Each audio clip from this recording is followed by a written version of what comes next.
El ministro Bruno Yufra, exministro Bruno Yufra, ¿qué hay que decir? Además, escogió un pésimo momento para aparecer, porque él quería dar su versión de los hechos y al mismo tiempo apareció Keiko, Vizcarra, la reunión, y ha quedado un poco solapado.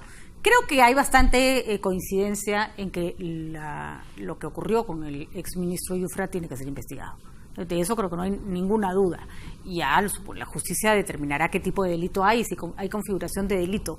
Lo que sí no termina de encajar es esta cosa de Keiko diciendo ¿qué pasó con los exministros de PPK? Y al día siguiente ¡buah! Llega Chávarri con ese mismo día y otro con el papelito al Congreso de la República. Esa es la parte de este tema que resulta incómodo, ¿no? A ver, Juan. A mí tampoco me gusta que la líder de la oposición haga un señalamiento y el fiscal conteste ese mismo día, pocas horas, con la acusación. Pero que de hecho en este punto el señor Yufra es indefendible, estoy totalmente de acuerdo. Los episodios que condujeron a la renuncia del presidente Kuczynski son episodios que estaban perfectamente demostrados. En la hipótesis incluso de que este audio pudo haber sido los audios adulterados, perfecto, pero está clara la actitud que han tenido un conjunto de gente cercana a Kuczynski en este asunto. Y hay países como Argentina, por ejemplo, donde este asunto de la negociación de votos con prebendas terminó cayendo, derribando al presidente de la Rúa. Hemos tenido el caso de Mensalao, que es de otra naturaleza en Brasil, no se llevó al presidente Lula, pero se llevó a otros. Pero a mí me parece nuevamente el tema de la opacidad. Esa es una pequeña casualidad, pero una casualidad muy circunstancial, ¿no? Es decir, si no hubiese salido, ¿no?, este audio, probablemente hoy día hubiese seguido siendo presidente Kuczynski, porque no tenía los votos. El fujimorismo y sus aliados no tenían votos en el Congreso para derribarlo.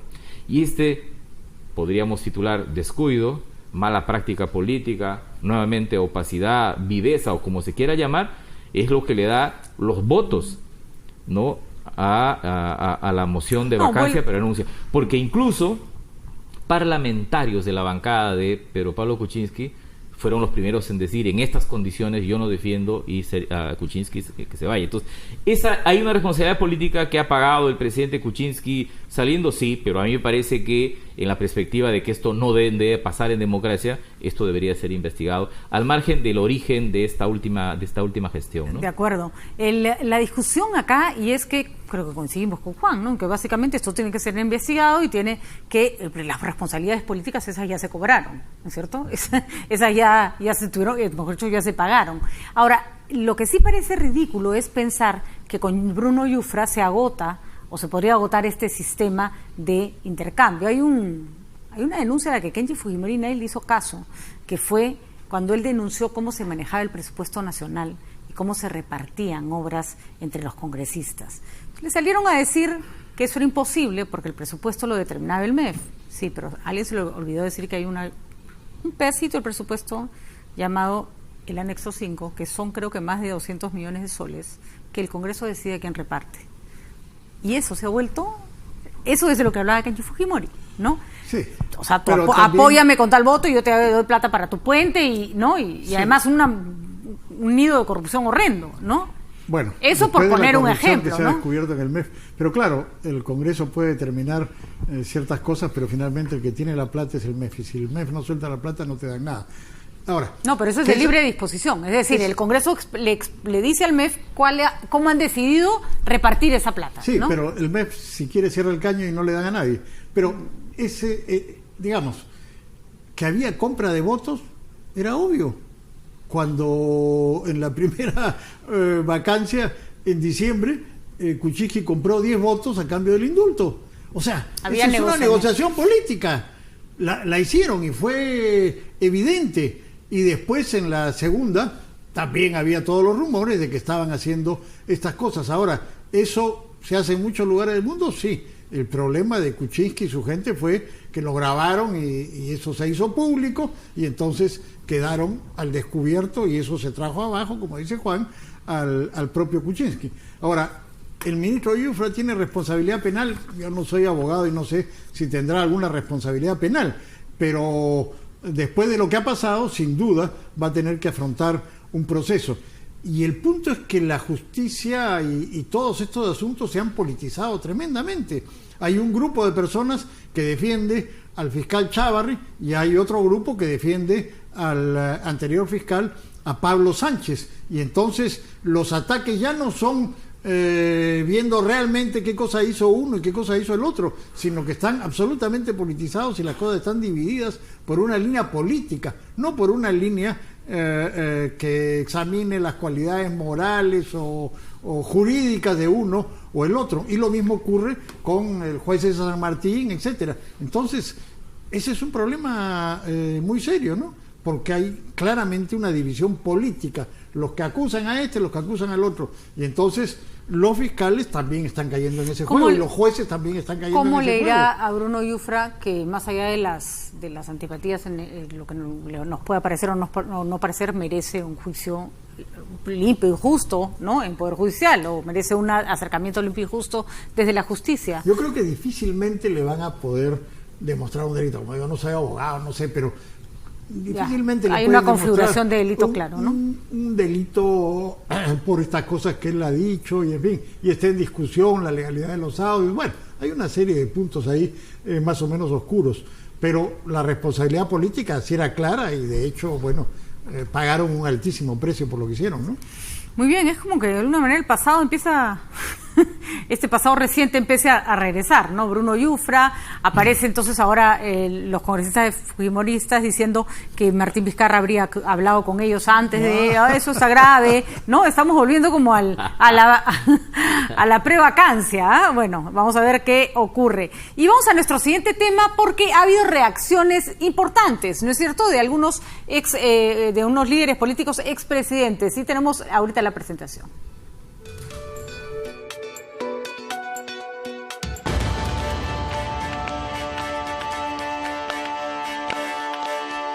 Lo dicho por el presidente Martín Vizcarra y Keiko Fujimori también fue punto de crítica para el expresidente de la República, Ollanta Humala, quien afirmó que quien gobierna el país es Keiko Fujimori. Lo importante acá es, primero, una conclusión es que el que está gobernando el país es la señora Keiko Fujimori, porque es el que cita al presidente de la República. Nos guste o no nos guste, ese es el problema que estamos viviendo, de que tenemos un ejecutivo débil. Creo que tiene buenas intenciones el presidente, pero lamentablemente es débil y por lo tanto se está en la práctica sometiendo a la señora Keiko Fujimori, que es la que el pueblo peruano señala que es la que tiene más poder en el Perú. O sea, el pueblo no es tonto. Otro expresidente que se sumó a la crítica fue Alan García, quien a través del Twitter expresó lo siguiente: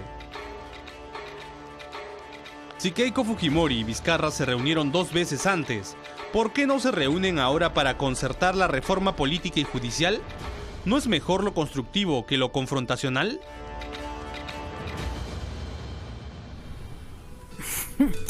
Bueno, reacciones iba a haber, ¿no? Empecemos por la de Ollanta Humala, que parece que habla desde la voz de la experiencia.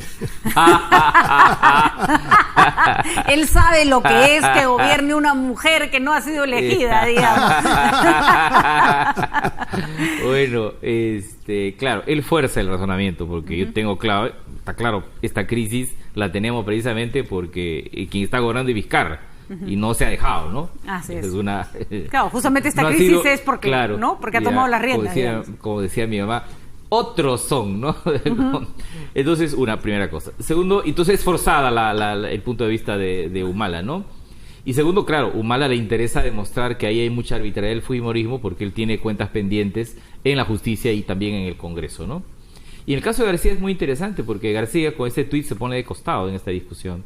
Porque en otras circunstancias podríamos haber visto voceros del APRA, ¿no?, sosteniendo el punto de vista del fujimorismo y respaldando o haciendo cosas colaterales. Lo que ha hecho Alan García es ponerse de costado y decir: yo no estoy en desacuerdo con con que se reúnan y hay que ir a otra lógica. Entonces, también es cierto que va por una cuerda separada, pero en las últimas semanas hemos asistido a un ligero distanciamiento entre el fujimorismo y el APRA. El fujimorismo ha planteado la revisión de la ley Mulder. La defensa de la ley no lo ha hecho el procurador del Congreso, lo ha hecho Mauricio Mulder ante el Tribunal Constitucional. Las voces del aprismo han estado por otro lado y el tuit del presidente, tengo la impresión, intenta encontrar, ¿no?, una ruta distinta en esta crisis planteada. Natural en el caso de García y el APRA, porque es una actitud muy, muy casurra. algún aprista antiguo me decía, que para referirse a Alan García, me dice, tú le das a García un pelo y te hace una cabellera, ¿no? Decía, en este caso me parece que está buscando un espacio para tener un temperamento, no una figuración política más relevante de la que tenía en la última etapa. Y además, yo tengo una teoría un poco chiflada, pero es que yo creo que el paperismo se ha ajustado al fujimorismo para ponerle todas las cáscaras de plátano para que se vaya cayendo, el fujimorismo las ha ido pisando todas, entonces ya hizo su chamba, pues, ¿no? Lo cierto es que el APRA tiene muy buenos reflejos. Keiko no es buena compañera hoy. Estar del lado del fujimorismo no te genera ningún rédito positivo. Y obviamente, tiritín, taratán, taratán, bailando una polca, se han ido alejando. Creo que el tuit de García va un poco en ese sentido. Peléense ustedes, ¿no? Bueno, de hecho, no quisieron ir en la lista del Congreso. Han tenido vicepresidencias en los periodos anteriores y ahora ya no quisieron y dijeron, vayan ustedes solos. Entonces, ya huelen a quemado. Claro. Ahora, yo estoy de acuerdo con lo que ha dicho Alan García. Sí, claro. O sea, la solución a esto no es seguir enfrentándose y seguir peleando porque los dos van a perder y el país va a perder.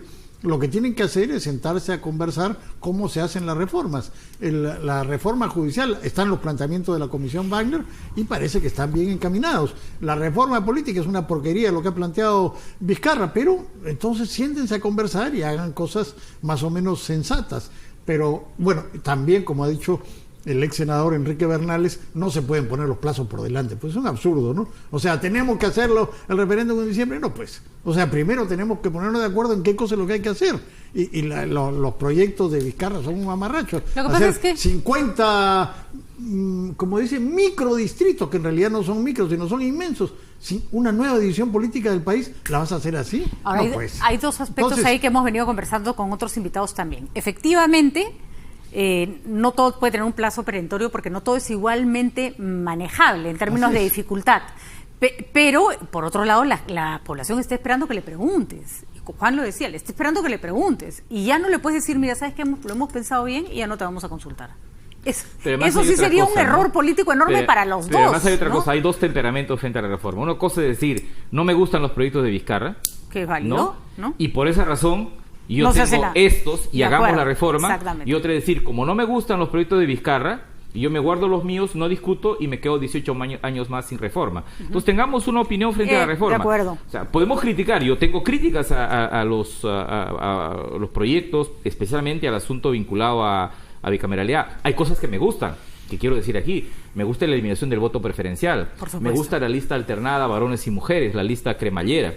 No, me gusta la limitación de financiamiento partidario. O sea, no es que este es un paquete absolutamente nauseabundo. Sí, pues hay cosas ahí. Después, porque está bien, yo también estoy de acuerdo que eliminemos el voto preferencial, pero no puedes eliminar el voto preferencial como una estructura partidaria como la que tienes ahora, en que los puestos en la lista se compran. Entonces tiene que ir acompañado de un cambio en la manera de elección interna de los partidos. Pero como hemos señalado, todo eso tiene que ir es junto. Interesante. Pero se puede hacer. Pero como digo, hay dos actitudes frente a la reforma. La actitud de la reforma es en 2 meses. No me gustan los proyectos de Vizcarra y por eso no hay reforma nunca, 18, 20 años más. Así, o la otra opción es no me gustan los proyectos de Vizcarra, pero entremos al debate. Ya, no tengamos en diciembre, tengamos en marzo, tengamos en abril, pero tengamos. El gobierno, lo han escuchado ustedes, Vizcarra ha dicho por eso, diciembre o por eso es que la amenaza de por eso este no es un Congreso. régimen autoritario, por eso tenemos democracia, tenemos Congreso, tenemos sociedad política, sociedad civil y tenemos Congreso. Y necesitamos que pare esta lógica de confrontación porque el Perú sí necesita una reforma. A ver, lo que pasa es que necesita una reforma y pareciera que efectivamente no poner plazos es caer otra vez en el mismo marasmo de siempre, que las cosas se patean hasta el infinito.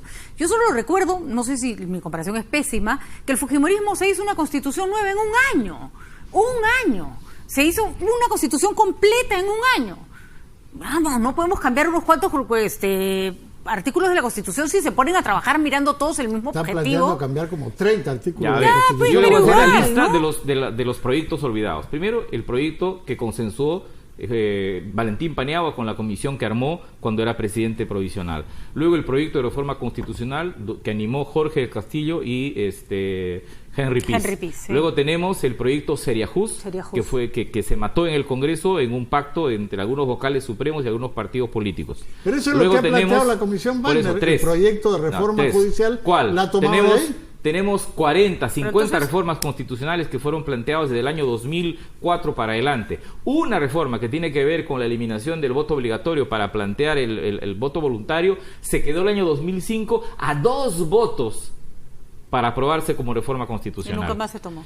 Miren la reforma que nosotros hemos tenido del 90, el panorama constitucional del 80 al 92. Ni una sola reforma constitucional, porque el sistema no pactaba.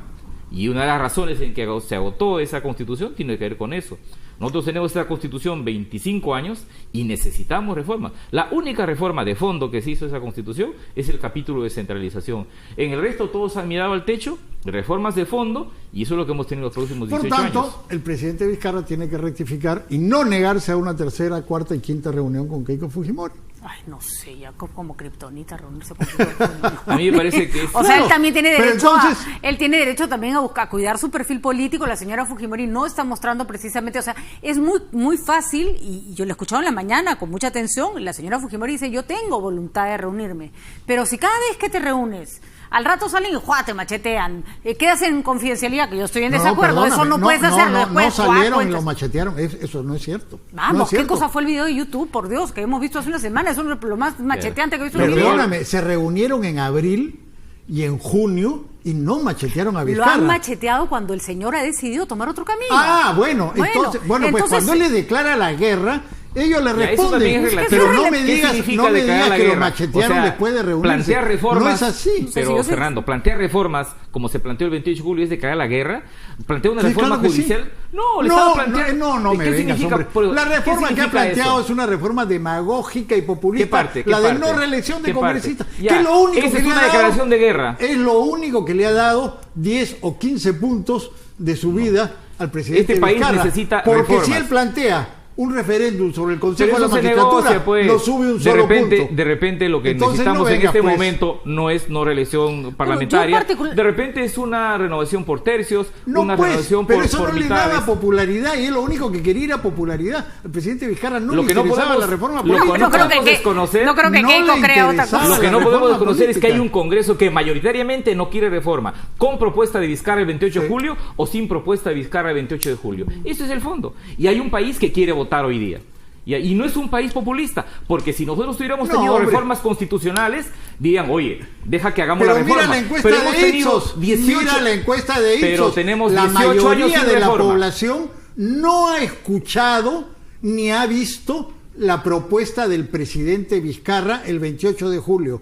La mayoría ni ha oído ni la ha visto. Pero a la hora que le preguntan no reelección de congresistas, 76%. Y la encuesta de CPI del mes de agosto dice 85% que cierren el Congreso. Ese es el mejor argumento. Entonces, para que no haya reforma. Como la mayoría no está interesada, no hay reforma. Aprovechando esa situación, ¿cómo la aprovechó Alberto Fujimori? El 5 de abril del año 92 cerró el Congreso.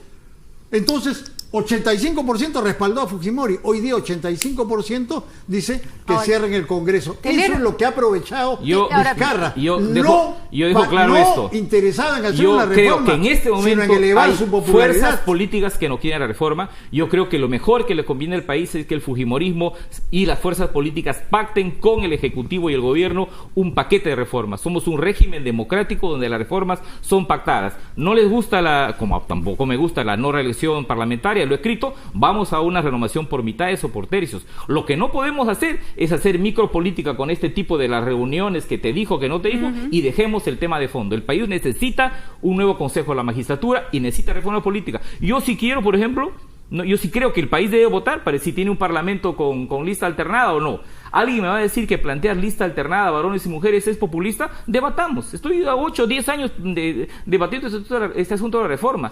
Y sé que no ha habido ninguna voluntad de hacer reforma política y electoral en los últimos 18 años. Es cierto, y Vizcarra jamás ha tenido en sus 20 años de trayectoria política ni una sola palabra sobre la reforma política. En un nuevo Entonces no me vengan que ahora Vizcarra es un hombre que ha venido luchando por la reforma política. Podemos hacer es reducir por favor. Lo peor que podemos hacer es reducir esto a una pelea entre Vizcarra y Keiko Fujimori.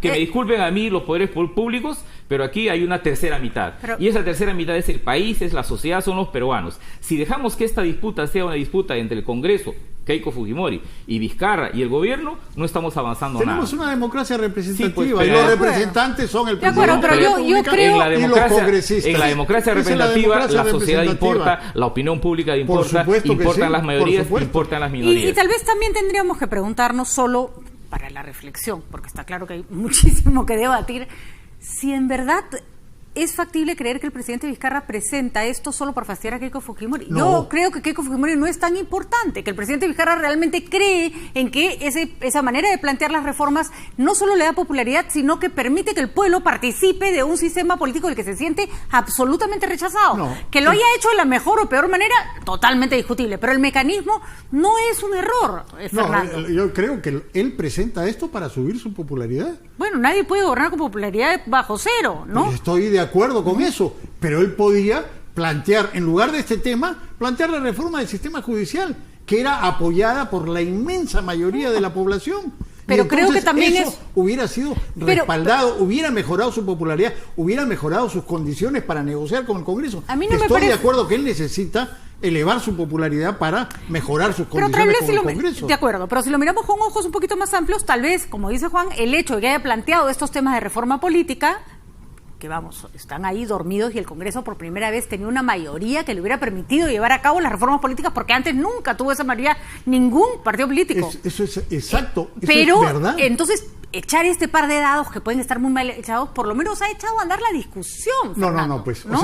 O sea, da lo mismo plantear la no reelección de congresistas en la cual Juan no está de acuerdo, tú no estás de acuerdo y yo no estoy de acuerdo. Y entonces cualquier cosa es buena para subir su popularidad. Pero por eso no prosperará, pues. Déjeme intervenir en esto, por favor. Es que el presidente Vizcarra no puede retroceder en ese punto, en esto, por favor. porque se ha subido Vizcarra entre 10 y 15 puntos en las encuestas. Pongámonos de acuerdo. Es por ese tema de la no reelección de congresistas. Vizcarra baja porque no hace política. Cuando Vizcarra hace política, ¿por qué? Baja por déjame su mala hablar, gestión. Fernando, déjame hablar. Entonces, a mí me parece que hay que tener una actitud no solo frente a Vizcarra. A mí me parece una actitud, yo tengo una visión crítica de lo que hizo Vizcarra en relación a estos.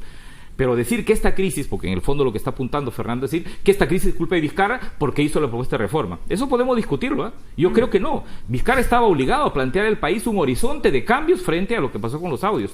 Que no le guste al Parlamento, perfecto, que no le guste. No, que ahí no te guste estamos. a ti. No, ¿A ti no te gusta una de las cuatro no me gusta. ¿Y te gusta la bicameralidad con 50 microdistritos? Con 50 microdistritos. El país está a favor de la bicameralidad. Las dos encuestas dicen 53 y 46%. Yo también estoy a favor de la bicameralidad con un Congreso minúsculo de 130. Pero este no es un post de Facebook que uno pone like o no like. O sea, te gusta, pero eso se puede discutir, plantear, corregir, ¿no? Eso es lo que estamos proponiendo. Que se discuta, que conversen, de acuerdo, Fernando, que no se niegue el presidente a la reunión. Pero tampoco se necesita discutirlo hasta el infinito. O sea, el Congreso no 18 le pone años plazos, hemos discutido eso y no hemos llegado a hace, ninguna decisión. Pero ¿por ¿no qué le echan la culpa a los actores actuales? No, yo no he hecho la culpa a los sectores actuales. La responsabilidad. La mayoría parlamentaria 2000-2006, básicamente toledista. La mayoría parlamentaria 2006-2011, APRA, Fujimorismo. La mayoría parlamentaria 2011-16, fundamentalmente humalista. O sea, que Humala tampoco venga aquí a decir yo quiero ir a reforma. 18 años nosotros no hemos tenido reforma. Yo creo que necesitamos hoy día un pacto del país en régimen democrático para producir un conjunto de reformas. Y si eso pasa porque no se vota en diciembre y se vota en marzo, yo no tengo ningún problema. Lo que creo es que este clima al cual hemos entrado, este microciclo, hace que nos tengamos ahí esta discusión y no tengamos el tema de fondo. ¿Qué hacer con la corrupción y qué hacer con la reforma? No sé si en eso estamos de acuerdo. Claro, pero entonces lo que le correspondía al presidente Vizcarra a todos, Fernando, era, a todos, ¿Quién aprueba las normas? ¿Quién aprueba las leyes? No tenemos la misma capacidad que el ¿Quién aprueba las leyes? ¿El Congreso? No, por supuesto. ¿Quién aprueba la reforma? Por supuesto, ¿El Congreso? pero la iniciativa del presidente Vizcarra, creo yo, debía encaminarse al problema más urgente y más importante, la reforma del sistema judicial. Bueno, señores, creo que está clarísimo que hay un montón de cosas que discutir.